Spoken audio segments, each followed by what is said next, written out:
Yan naman yung kay Ate Abigail. Oh. 'Di ba kabikalan? Ano na?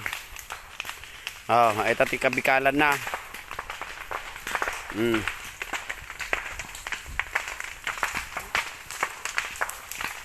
Oh.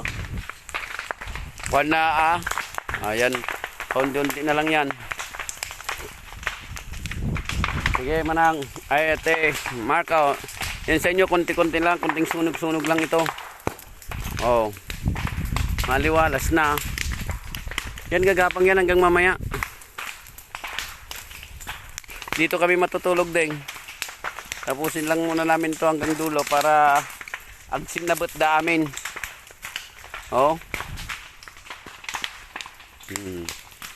Hindi, itong mga ito ipunin na lang namin kung kantong mga nakuha na ito. Kasi kinukuha rin ni Hardy. Inuuling niya yung mga yan. Kaya kung isunog namin, kawawa naman yung kabuhayan niya. Nagkita kami, yung grass cutter mo ando doon kay kuya, yung uncle niya, perde, nasa bodega kasi nasa baba na bala sila.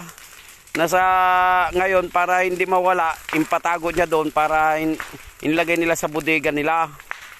Kunin ko man, bukas, okasyon ni Hardy. Meron siyang pa-birthday at pabinyag ng anak niya. Kaya busy sila. Yan. Sige pala ding, bukas na naman, padilim na naman. Sige.